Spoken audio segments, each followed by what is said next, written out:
Before we dive into today's episode of Timeout with Coach Turner, we have a few much-deserved recognitions. A huge thank you goes out to Justin Johnston, Tom Dunker, and Todd Howerter for their time and hard work painting the field goal posts. They were long overdue, and they look great thanks to them. Another thank you is in order for Derek Powell for taking the time to power wash the areas around the football complex and making it look great. Thank you all for your volunteer work. It does not go unnoticed. Week 4 found the Blue Bullets all the way down in Hamilton for a showdown with the West Hancock Titans. It was a back-and-forth affair, but in the end, Knoxville comes away with the 35-28 victory. This moves them to 3-1 on the season. Week 5 brings us to rivalry week. Friday night, the Bullets travel to Farmington to face an undefeated Farmers football team. This is sure to be an exciting matchup in a great football atmosphere. Coach Turner tells us his approach to the week to prepare for what is most certainly the toughest contest to date. This is Timeout with Coach Turner, Week 5, the Farmers.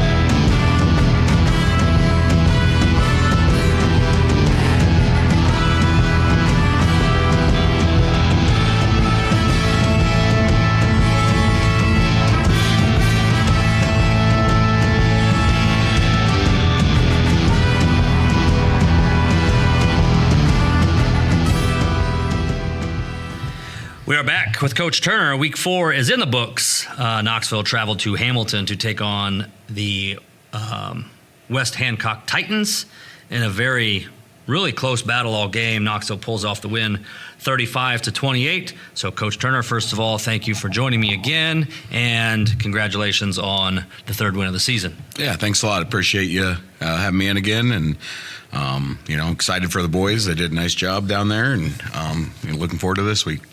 As I said, it was a pretty bang game, really, all the way up to the end. I mean, there was a little breathing room early 4th quarter, maybe late 3rd quarter, I think. But the 1st quarter ended. It was 8-7 them. Going to halftime, 16-13, they were up. I believe the end of the 3rd quarter, they were up 22-21. And then we score 2 touchdowns to their 1, and they did not get the conversion for the final of 35-28. So I guess on the sidelines, was there ever a time, and I know this is probably a silly question for a coach, you had some ups and downs. I guess when you were getting later and down, did you have that gut feeling like, oh, man, this might not go our way? Or do you still have the confidence? No, I still had the confidence.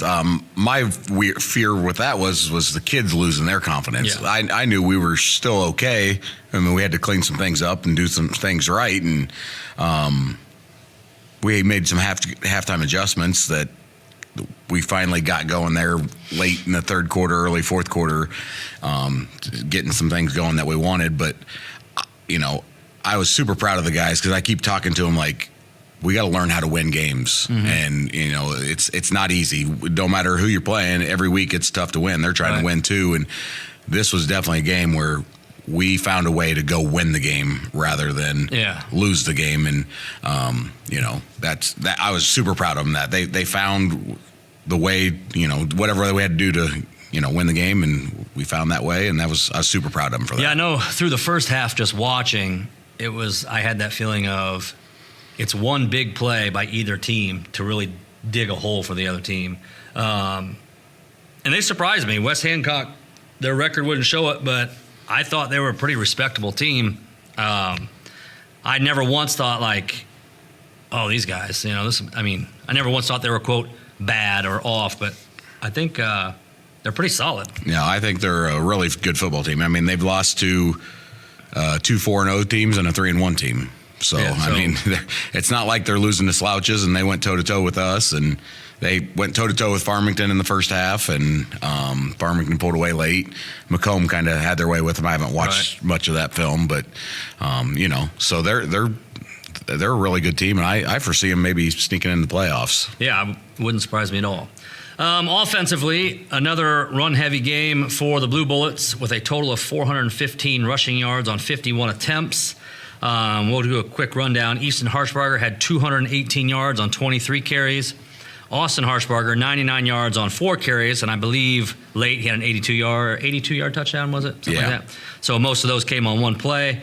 Bryden Walters, 41 yards on 8 carries. Bradley Cummings, 30 yards on 9. Tanner McGarry, 16 yards on 4 carries, and James Long, 11 yards on 3 carries.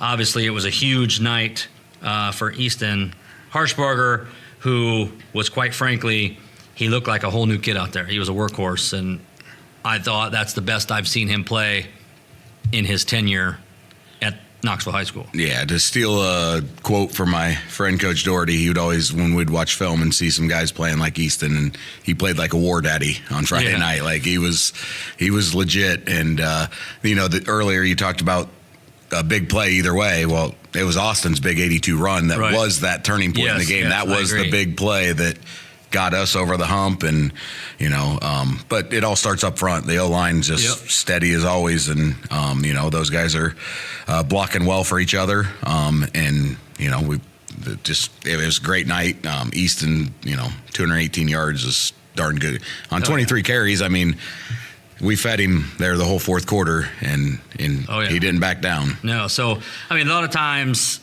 watching these kids play, Easton's one of those. As a sophomore, he got some varsity reps and just seemed a little timid. But last night he was a grown man, or not last night, excuse me, Friday night.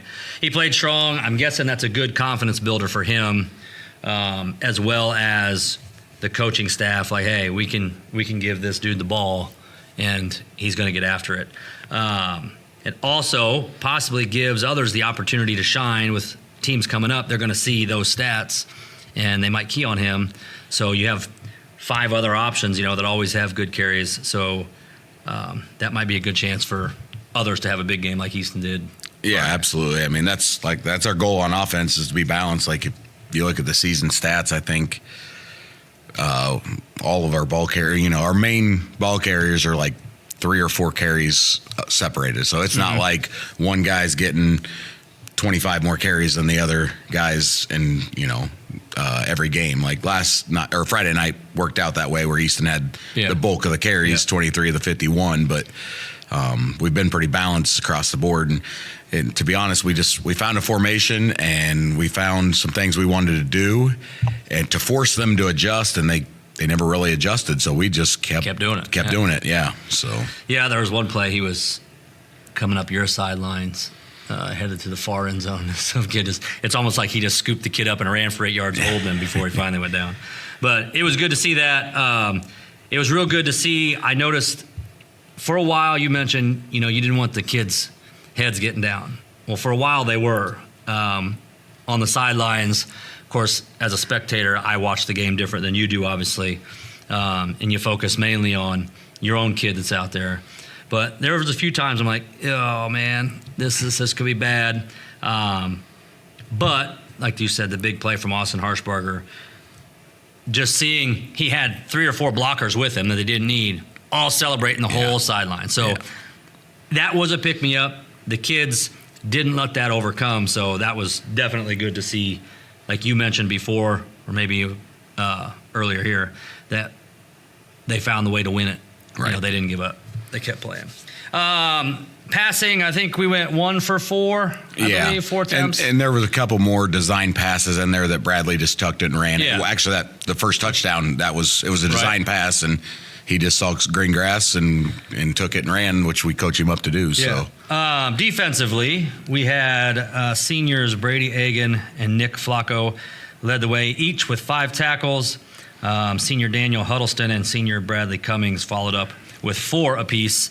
I forgot to write down, but you had another night of 12 or 13 guys with tackles registered. Yeah. So defense, once again, doing their job, playing as a unit. Yeah, absolutely. I get it. They scored 28, but they scored 28 against Farmington. They've put up I can't remember their others. They got shut out one game against Macomb, and then the other one they put up quite a few points too. Like they're known for putting up points. Yeah, they're a team that's going to score. Yeah, so and we did. It's the first spread team we've seen all year. Yeah. So the last time we've really seen a bunch of spread stuff was this summer in 7-on-7, and so that was an adjustment this week of practice too. So, but I was really pleased with the kids, game plan wise, dialed in, and flying around to the ball and making plays. Right, and that leads me into. You beat me to it. This is the first test against what I would call a pass-heavy spread team. They had 163 yards. 3 of their touchdowns came on passes. So do you although they have put up 163 with 3 touchdowns, do you take that? Do you still walk away with a positive look at your defense? Or is there still plenty of work to be done heading into this week, which is going to be another pass-heavy, probably a little more skillful team? Yeah, a little bit of both, There's always things to clean up. We got to fix things, and like I said, it's nice to get those things on film so we can show the kids and work on those things to correct them for this upcoming week. But then you also look at the total yardage. We had 454 yards total offense. They had 270. Right. So, we controlled the clock. I can't remember the exact snap count, but I think we had 15 or 20 more snaps than them, so we controlled the ball and kept the ball in our possession. That's kind of how we design things, is it definitely helps put the pressure on them a little bit rather than us playing from behind, which we found a way to do. Yeah, they had I wish I would have wrote the kid's name down. Maybe number 7. I don't know. He had that one-handed catch for a touchdown. Yeah. I had to applaud that one. Yeah. I'm like, that was just all athleticism. And he actually had a real good catch right in front of where I was sitting on the sideline, ended up getting called back. But they were a couple plays, a couple drops, or a couple penalties from having 2 more touchdowns. Absolutely. So with a little bit of luck, which nobody's going to not take luck, things went out. Overall, I felt it was a very good game. It was a tight game the whole way. The kids persevered, kept pushing, didn't give up. Like I said, there was a time I turned to Elizabeth. I'm like, uh-oh. But they kept with it. So another confidence builder heading into what is probably the toughest challenge of the year this Friday. So this Friday, it's essentially, I take it as it's a rivalry week. I don't know if you're that way now. To me, the Farmington Farmers are as rival as it gets. Yeah, absolutely. That may also do with, connections to Coach Vallis. I mean, nothing like negative towards Coach Vallis, but it's just, there's just a little bit something in the air when it's Farmington. They are last year's semifinal team. They have showed their dominance so far. They have outscored their opponents 182-34 in their first 4 games of the year. 2 of those were shutouts. Last season, they handed Knoxville a shutout loss of 29-0. So I guess, what are you expecting to do Friday night to get that 34 points scored against them up and hold that 182 down? Yeah, I mean, they're a well-coached team. They've been a solid playoff team for 10-plus years now, so they got that foundation of great culture, great team, and then they got great athletes, and that's why they're able to be on some of these runs they're on. But, our kind of approach with our guys is that, they're high school kids just like us. Right. We just got to go out and do our thing, and we can't worry about them. We need to worry about them as far as what their scheme is and what they're, but, we played against high school kids last week and the other 3 weeks, and, they got some really, really talented kids, and some kids going on to play high level college football next year. But we got some really talented kids too. Right. So, all we can do is line up and play through the snap cycle and see what happens at the end of the night. Yeah, so like you just said, high school kids are high school kids. On paper, Farmington shows that they have more weapons than probably anybody they play all year. But that's why you play the games. They do have the ability to throw. They are starting a freshman quarterback. I believe he's still their starter. So how do you plan to defend the pass as well as maybe put pressure with a couple of our quick defensive guys on their young quarterback? Yeah, I mean, my philosophy for all the years I've been defense coordinator, back to Galesburg and a few years here at Knoxville was I want the kids on the field to have to do the thinking on offense for our defense facing their offense. I don't want to just sit in one defense and one coverage all night, because then it's Coach Vala's just picking his best plays, knowing that we're going to line up this way and I can call this. I want to give them different looks and make that 14, 15-year-old kid do the thinking on the field, right, and see if we can get him to make some mistakes that way. That's my goal week in and week out, is make their kids on the field do the thinking and line up and play fast and give them some different looks and just let the kids cut it loose and play. I mean, if Knoxville could be fortunate enough to get, a couple takeaways, that could be, if anything, a morale boost for us and killer for them. But it could come down to, if the ball's in the air, it's susceptible to be intercepted. Get a helmet, a ball, anything. So I'm sure that's going to play a role as well. For those of you, which is probably all of us, Farmington's an extremely tough place to play. A lot of people probably say we're the underdogs. So I guess, is that how you see it? Yeah, Coach. That's I would. And is that a good place to be? Yeah, I would say we're the underdogs. They're 4-0. We're 3-1. They went to the semifinals last year. We were 2-7 last year. But that's the beautiful thing about any sport and Friday Night Lights is none of that matters once we kick off Friday night.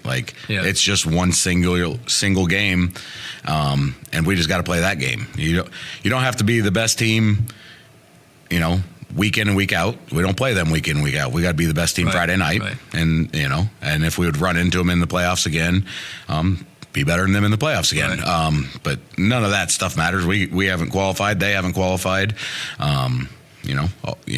It's just a nice 5 game. They're expected to win. The pressure's on them. Our kids can just go out and play and cut it loose. They're supposed to win. That doesn't, like I said, other podcasts, I talk to the kids all the time. Respect all opponents, but fear none. And this falls into the fear none category. Right. So I have that down here. I guess it's not necessarily a bad thing if your kids are going thinking, oh, it's Farmington.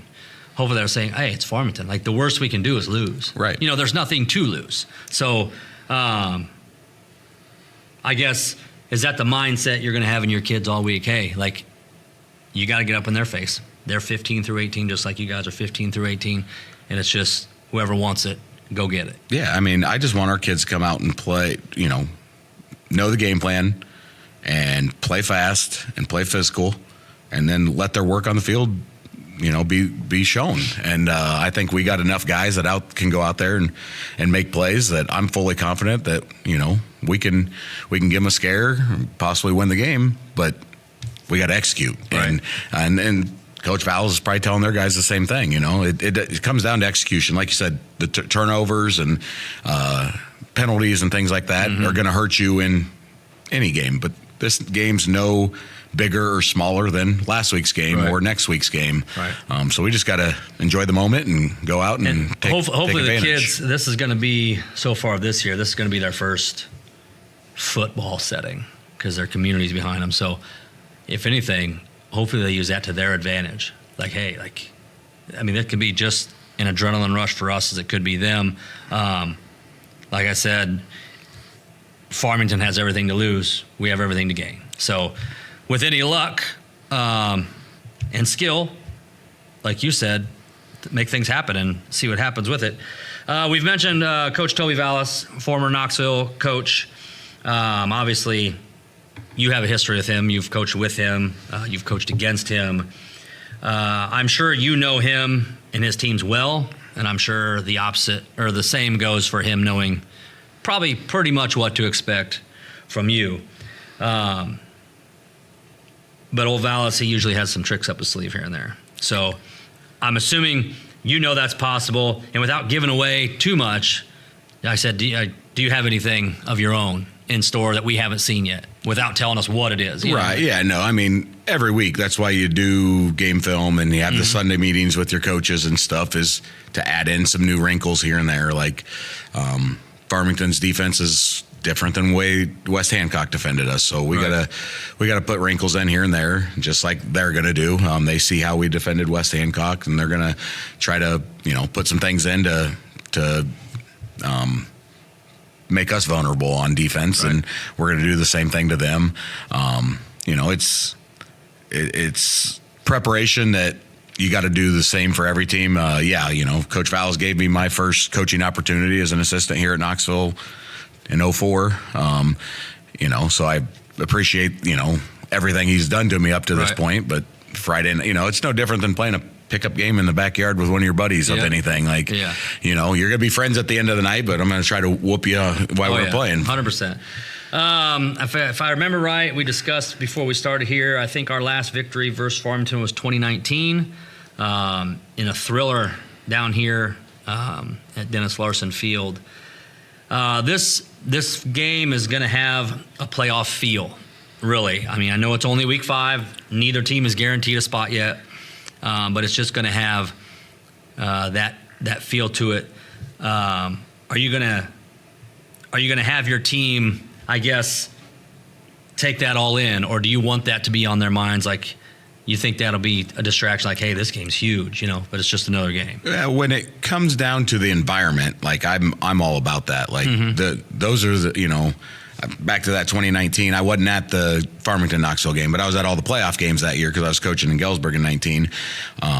Then I remember after beating Watsika in round 2, I was just watching as a fan, and went down on the field to congratulate Coach Hebard and all the other coaches and the few kids that I knew. And Gentry, 2019, he would have been, 5-6 years old, and he was out there with me. And I remember I got down on one knee and I said, hey, bud, look around. Like, this is the environment you want to play in someday. Right. So I'm just glad that the kids are going to have an opportunity to play in an environment that. Once it comes, the environment is awesome for high school kids. It's going to be a core memory, no matter how the game goes. But outside of that, no, the game's the game, so it's no bigger or smaller than any other opponent. But I'm glad that they're going to be in that environment, because our goal is to win more games and get in the playoffs. And then that environment Friday night will help prepare us for a playoff environment if we do what we need to do down the stretch. Yeah, I've seen a lot of positives these first 4 games that I think, we can go out against Farmington and maybe surprise them a little here and there and see if we can get the job done. For those interested, it is an away game. It's at Farmington High School, Friday night, kickoff 7 o'clock. It's a 25-minute drive. It's just up the road. I know Coach Turner, his staff, and kids would appreciate, this about as home game as it gets for not a home game. So if people could get down there and cheer on the Blue Bullets, hopefully to their 4th win. But that's about all we have for this week. It's going to be a tough week of practice. Not tough, but just preparing for a tough team. So I appreciate, again, as always, your time coming in. Best of luck to you this week and your players. And hopefully we're sitting down here next Sunday at 4-1 discussing. I don't even know who's next. It doesn't matter because we got to get through this week. Right. So. 1-0 mentality. Yep. So, Coach Turner, thank you again. And we will see everyone in Farmington Friday night, 7 o'clock kickoff.